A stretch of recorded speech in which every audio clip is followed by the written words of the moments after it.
Por toda a Bíblia, encontramos a ordem para que o povo de Deus ore o tempo todo. Devemos orar quando estamos bem e quando estamos mal.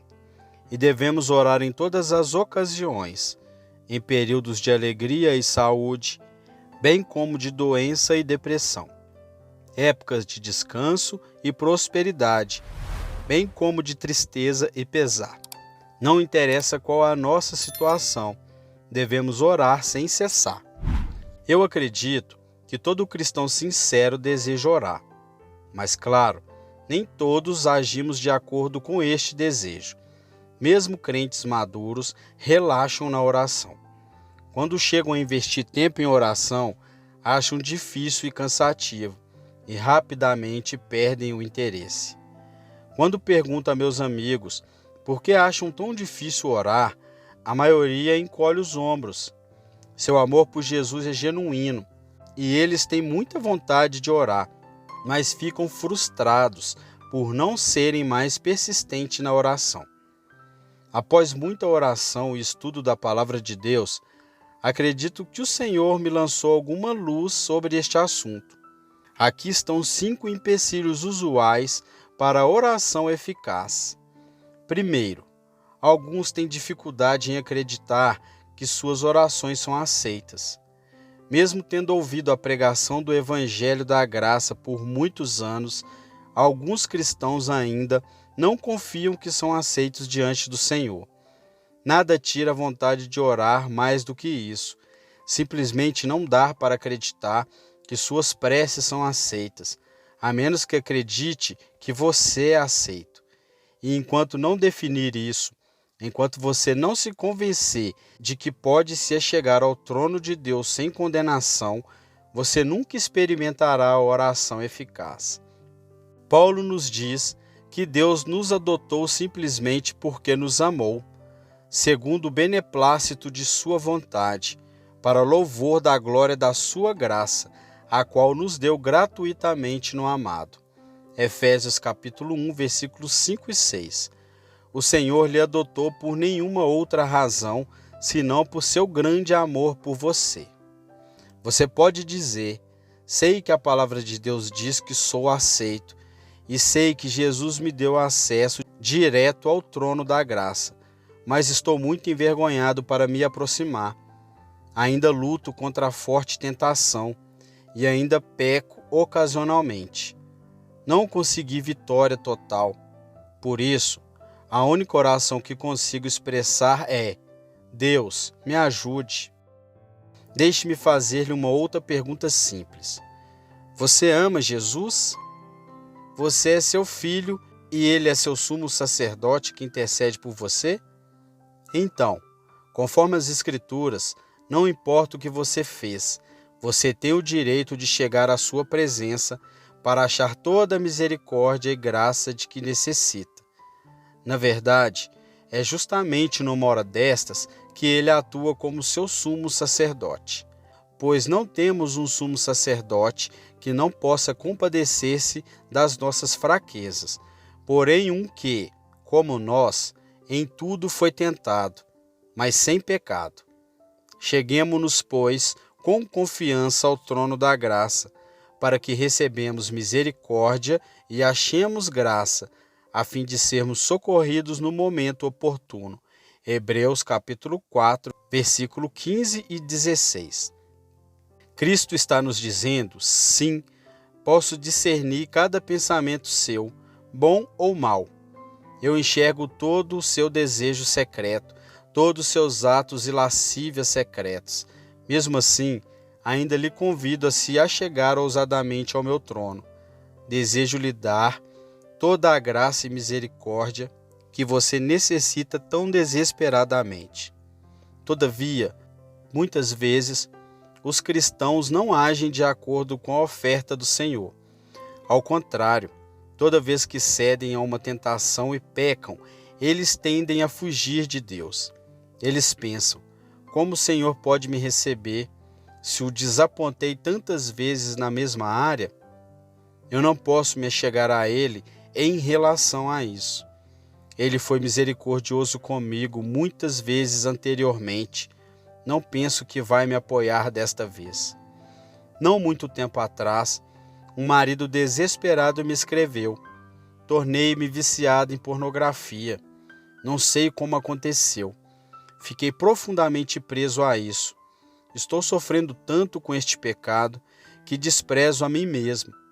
Já o confessei à minha esposa e ao Senhor, e sei que ainda amo Jesus de todo o meu coração, mas simplesmente não consigo me libertar.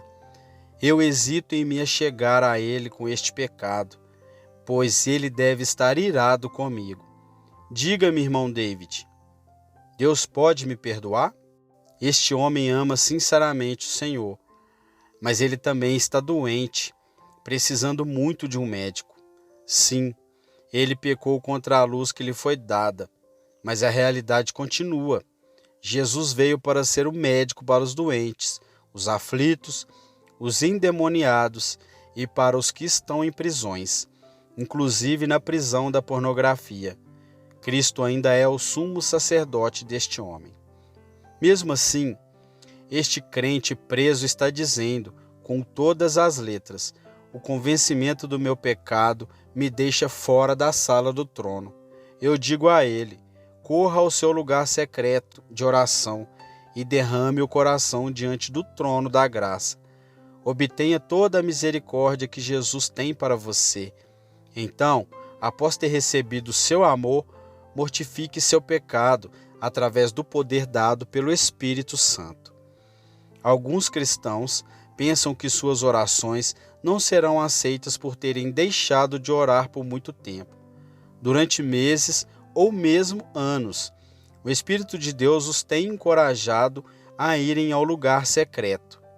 Ele, o Espírito, faz isso procurando por eles e convencendo-os através de inúmeros sermões e de uma consciência abrasadora. Mas ao longo do tempo, essas pessoas construíram um reservatório de culpa. Elas sabem orar, mas não o fazem. Este foi o protesto de um marido não crente que nunca ia à igreja com a esposa. Toda vez que ela lhe pedia para ir, ele dizia: eu me sentiria um hipócrita, pois nunca vou nas outras ocasiões. Finalmente, na vez em que cedeu e foi com ela, ele foi salvo. Sob o estímulo do Espírito Santo, certa vez enviei um grande donativo financeiro a um homem que havia me prejudicado muito. 6 meses se passaram, sem confirmação de recebimento. Claro, eu não estava buscando gratidão. Eu tinha simplesmente obedecido à ordem de Deus para amar e abençoar esse homem. Finalmente uma carta chegou. O homem explicou. Não respondi imediatamente porque achei que não tinha palavras para lhe agradecer. Eu não podia acreditar que você faria tal coisa após todo esse tempo. Levou todo esse tempo para eu juntar coragem para dizer obrigado. Muitos cristãos são como este homem. Eles não conseguem acreditar que Deus poderia perdoar, amar e se preocupar com eles após todo o tempo que o desprezaram. Então, simplesmente não vão até Ele. Mas, se eu consigo perdoar e bendizer alguém que me feriu e desprezou, quanto mais o nosso Senhor vai perdoar e abençoar seu povo? Deus declara em Jeremias: o meu povo se esqueceu de mim por dias sem conta. Jeremias capítulo 2, versículo 32. Todavia, logo no capítulo seguinte, o Senhor encoraja: mas, ainda assim, torna para mim, diz o Senhor. Jeremias capítulo 3, versículo 1. Não importa o quanto possamos ter menosprezado nosso Senhor na oração, Ele ainda nos espera de braços abertos. Porém, tristemente, mesmo com tal misericórdia nos aguardando, muitos ainda não querem voltar, mas não voltou. Capítulo 3, versículo 7. Segundo, alguns sentem-se culpados por orarem só quando estão com problemas. Quando alguns cristãos são atingidos por problemas, eles caem sobre suas faces e oram como se a casa estivesse pegando fogo. mas entre as crises, eles raramente chegam a orar, se é que oram. A maioria tem vergonha de admitir isso. Eles pensam assim: claro, eu clamo a Deus quando um filho meu se acidenta. Oro desesperadamente quando descubro que um de meus queridos tem alguma doença séria. As únicas vezes que oro é quando chego ao fim da linha. Amado, eu não condeno isso, porque a Bíblia não condena. As Escrituras nos dizem: atendeu à oração do desamparado e não lhe desdenhou as preces. Salmo capítulo 102, versículo 17. Deus nunca rejeita nossas preces só porque nós as oferecemos numa crise. Famintos e sedentes, desfalecia neles a alma. Então, na sua angústia, clamaram ao Senhor, e ele os livrou das suas tribulações. Capítulo 107, versículos 5 e 6. Estes versos descrevem pessoas que clamaram porque tinham chegado ao fim da linha. Contudo, Deus não os condenou, dizendo: vocês só estão me invocando porque estão com problemas. Onde estavam nas horas boas? Não, ele não respondeu suas orações sem ressalva. Desceram até os abismos, no meio destas angústias, desfalecia-lhes a alma, andaram e cambalearam como ébrios, e perderam todo o tino. Então, na tua angústia, clamaram ao Senhor, e ele os livrou das suas atribulações. Fez cessar a tormenta. Capítulo 107, versículo 26 e 29. Será que Deus repreendeu essas pessoas por clamarem a Ele em meio às tormentas? Não. Ele as livrou e acalmou a tempestade. Por que Deus nos responde tão misericordiosamente quando o invocamos na crise, apesar de que o não buscamos em outras ocasiões? Ele faz isso por um motivo. Ele deseja que retornemos para Ele após em gratidão. Então, na sua angústia, clamaram ao Senhor, e Ele os livrou das suas tribulações. Então se alegraram com a bonança. Rendam graças ao Senhor por sua bondade e por suas maravilhas para com os filhos dos homens. Capítulo 107, versículo 28 ao 31. Creio que Deus está dizendo: faço qualquer coisa para ter comunhão com você. Então, se isso significa que tenho de lhe curar e abençoar durante a crise, para lhe trazer ao lugar secreto de oração, então farei isso. Houve vezes em que entrei em meu lugar de oração cheio de problemas, provocações e confuso. Nessas ocasiões, despejei minha alma inteira para Deus. Não precisei de ninguém que me escrevesse uma oração para que eu recitasse. Em verdade, nunca fui ao lugar secreto com um manual de oração e nunca guardei lista escrita para me lembrar como orar. Simplesmente não creio que o Espírito Santo responda a oração em lata. Antes, Deus deseja preces que venham do coração. Pense nisso. Se eu desejar lisonjear minha esposa alguém, não vou ficar decorando sonetos de Shakespeare para recitar a ela. Isso simplesmente não será eu mesmo, e ela sabe disso. Em vez disso, direi: oi, meu bem, eu te amo. Isso seria eloquência simples, pois viria diretamente do meu coração. E Deus deseja esse mesmo tipo de prece simples e eloquente de seu povo. Para Ele, a mais elevada forma de oração é a ação de graça por sua bondade, vinda de um coração grato. Terceiro, alguns, erroneamente, acham que a oração tem de ser em voz alta, chorosa e exaustiva. Erroneamente, achamos que nossas orações não serão eficazes diante de Deus a menos que lutemos com Ele como Jacó, que oremos em voz alta 3 vezes por dia como Daniel, ou que acabemos exaltos após guerrearmos espiritualmente. É claro, às vezes em que a oração fervorosa assim é apropriado, mas temos de livrar nossa mente da noção de que Deus não vai nos ouvir se não elevarmos nossa voz enquanto orarmos. Essa concepção errônea é uma das razões por que convertidos tímidos, de fala mansa, não desenvolvem o hábito da oração. Eles ouvem cristãos amadurecidos fazendo orações flamejantes, rugindo, falando de tomar os céus pela violência e se intimidam. Eles pensam: nunca vou conseguir orar assim. Orar em público me assusta. Espero que nunca me peçam para orar na igreja. Jane, minha esposa, e eu nos assentamos para jantarmos com alguns casais cristãos recentemente e pedi a um dos esposos que orasse agradecendo.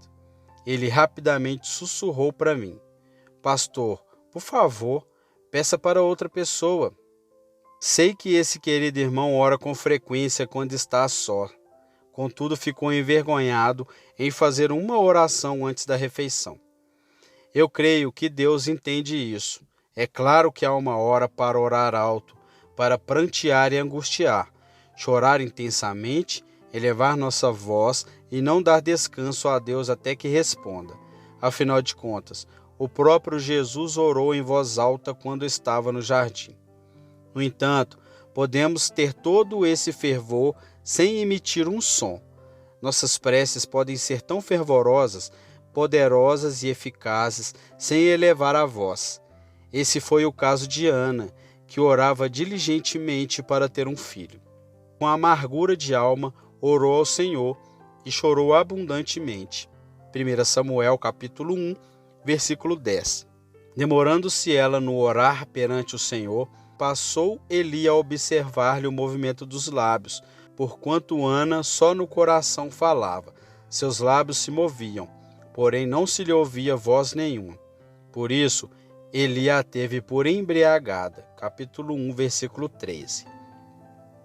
Eli acusa Ana de estar bêbada, mas essa mulher temente a Deus responde: não bebi nem vinho nem bebida forte, porém venho derramando a minha alma perante o Senhor, porque pelo excesso da minha ansiedade e da minha aflição é que tenho falado até agora. Capítulo 1, versículo 15. Ao derramar a alma perante Deus, Ana não proferiu uma única palavra, porém sua profunda intercessão e integridade moveram os céus. E o Senhor abençoou essa mulher de oração com um filho, o profeta Samuel, que se tornaria voz piedosa em Israel. Tal como Ana, às vezes nós também podemos ficar muito fracos, atormentados ou confusos para elevarmos nossas vozes a Deus. Algumas vezes só conseguimos chorar diante dele. E eu já estive assim. Muitas vezes me dirigi ao lugar secreto de oração com tanto esgotamento, sofrimento, tanta exaustão e depressão, sem saber o que fazer, que nada tinha a oferecer ao Senhor. Eu só consegui me sentar em sua presença e dizer: por favor, Deus, me abrace, preciso de ti. Davi descreve essa experiência no Salmo 6. Senhor, não me repreendas na tua ira, nem me castigues no teu furor. Capítulo 6, versículo 1. Os problemas de Davi eram tão terríveis que ele se convenceu de que Deus estava zangado com ele e o castigava severamente devido a algum pecado oculto. Tem compaixão de mim, Senhor, porque eu me sinto debilitado. Sara-me, Senhor, porque os meus ossos estão abalados. Capítulo 6, versículo 2. A situação de Davi era tão grave que enfraqueceu seu corpo e confundiu sua mente. Também a minha alma está profundamente perturbada. Mas tu, Senhor, até quando? Capítulo 6, versículo 3. Davi não conseguia entender por que estava levando tanto tempo para que Deus o livrasse. Ele clamava: Senhor, quando tu vais me tirar dessa situação? Estou cansado de tanto gemer. Todas as noites faço nadar o meu leito, de minhas lágrimas o alago. Meus olhos de mágoa se acham amortecidos, envelhecem por causa de todos os meus adversários. Capítulo 6, versículos 6 e 7. Davi estava tão atormentado pelo sofrimento atroz que chorava a noite inteira sem conseguir dormir. Finalmente, Deus trouxe a Davi uma revelação. Ele o inspira tanto que ele se levanta e ordena que seus inimigos demoníacos fujam. Apartai-vos de mim, todos os que praticais a iniquidade, porque o Senhor ouviu o meu lamento. Capítulo 6, versículo 8. Como Davi foi capaz de receber essa revelação? Ela veio porque Deus ouviu o seu choro. O Senhor ouviu a minha súplica. O Senhor acolhe a minha oração. Capítulo 6, versículo 9. Cada lágrima de Davi era uma prece. Cada gemido era sua voz elevada ao alto. E o nosso Senhor é fiel para ouvir o clamor de todos que o invocam. Quarto, alguns enfatizam a oração mental excluindo a prece em voz alta.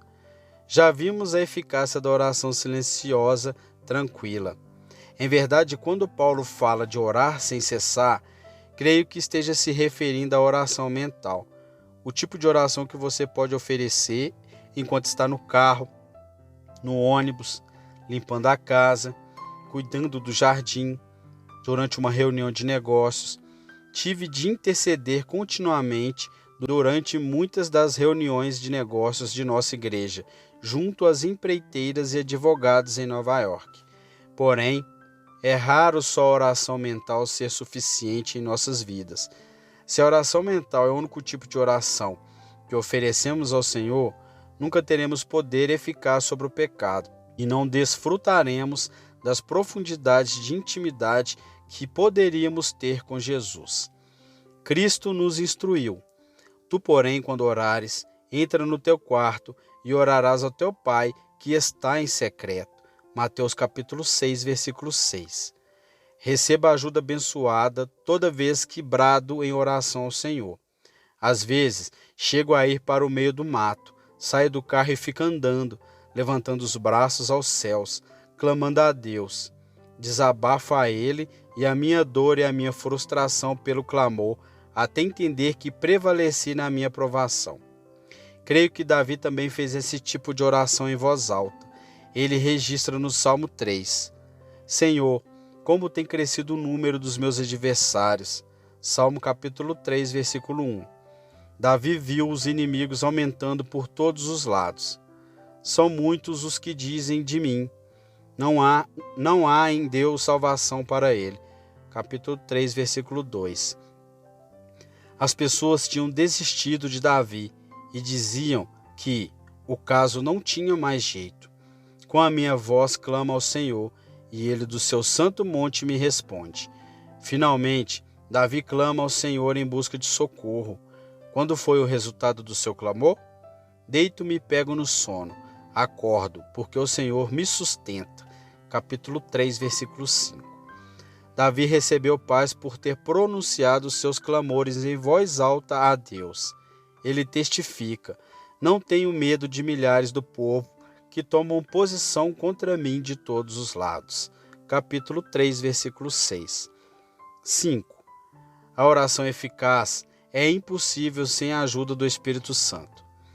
Nenhum ser humano tem inclinação natural para a oração, e ninguém pode orar de maneira eficiente por vontade ou disciplina próprias.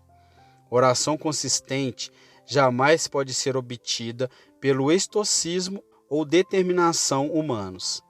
O desejo e a habilitação para orar vêm só por sermos habitados pelo Espírito Santo. Sem sua assistência integral, simplesmente não conseguimos orar, porque não sabemos como. Paulo escreve. E da mesma maneira também, o Espírito ajuda as nossas fraquezas, porque não sabemos o que havemos de pedir como convém. Mas o mesmo Espírito intercede por nós com gemidos inexprimíveis. Romanos capítulo 8, versículo 26. O Espírito Santo também mantém nossas preces focalizadas em Jesus. Enquanto oramos, Ele de modo sobrenatural vai nos abrindo a compreensão das palavras de Cristo, assim como do resto das Escrituras. Por outro lado, é perigoso orar com a mente em ponto morto, indiferente. Contudo, para surpresa minha, muitos cristãos fazem isso. Estão convencidos de que se deixarem a mente vazia durante a oração, qualquer voz que ouvirem será de Deus. Amado, é por aí que entra o engano. Cristãos têm escrito ao nosso ministério, declarando-se ser uma das duas testemunhas mencionadas no livro do Apocalipse. Como eles chegaram a tal revelação? Eles sustentam: uma voz me disse enquanto eu orava. Porém, há um engano acima de todos os outros entre os que nos escrevem. Uma voz lhe diz: você vai receber uma enorme quantidade de dinheiro, que vai permitir que você se dedique totalmente à obra de Deus, e então ganhará líderes e nação para o Senhor. Alguns cristãos viveram sob tal engano por décadas. Como receberam tal revelação? Eles afirmam: eu orei, esvaziei a mente e esperei que Deus falasse. Todas as vezes que vamos orar, necessitamos vincular nossa mente à palavra de Deus, levando cativo todo o pensamento à obediência de Cristo. Devemos estabelecer nossas mentes sobre as Escrituras, buscar sua face e confiar no Espírito Santo para nos guiar soberanamente. Deve ofender terrivelmente o Espírito de Deus ver um mundo de multidões cegas espiritualmente orando com fervor, enquanto os cristãos continuam negligenciando seu lugar secreto de oração. Veja, os muçulmanos aos milhões se ajoelham e rezam em direção à Meca de 3 a 5 vezes ao dia. Não importa onde estejam, eles ousadamente colocam um cobertor sobre o chão e se prostram, sem se preocupar com o que os outros pensam deles. Os judeus em todo o mundo oram e cantam, nos aviões, ônibus, em shoppings, sem se preocupar com o que os outros estão pensando. Os católicos no mundo inteiro rezam com terços, dizem Salve a Rainha e o Pai Nosso, acendem velas para os mortos, nunca se preocupando com o que os outros estão pensando. Os monges budistas rezam interminavelmente, girando continuamente rodas de oração. Os Hare Krishnas cantam por horas, até caírem em exaustão. Pagões se levantam cedo e ficam acordados até tardes, rezando, cantando, tocando sinos nas esquinas, na frente das lojas, nos templos e mesquitas. Do outro lado da rua de nosso prédio em Nova York, vejo um guru religioso do Oriente dando voltas em seu apartamento todas as noites, cantando e rezando aos seus deuses por 1 ou 2 horas. No entanto, o Deus único, o único que pode responder orações, continua sendo desprezado. Enquanto o mundo perdido reza fervorosamente aos seus deuses e ídolos, os cristãos evangélicos continuam orando esporadicamente. Nós raramente invocamos o nosso Senhor ou gastamos tempo com Ele. Contudo, Ele nos ofertou o seu próprio Espírito para nos ensinar a orar a Ele, para a nossa própria bênção e bem. Eu lhe faço essa pergunta: você verdadeiramente quer ter uma vida de oração com consistência? Se quer, peça que o Espírito Santo lhe ensine. Ele habita em você, pois foi derramado sobre todos os crentes. Simplesmente submeta-se à sua direção. Ele colocará um espírito de gratidão em seu coração e colocará em você um desejo de orar. Você poderá estar ocupado com algo durante o dia, quando subitamente uma motivação para orar virá sobre si. À medida que responder essa solicitação, você encontrará sua língua liberta e um rio de piedosa oração fluirá de sua alma.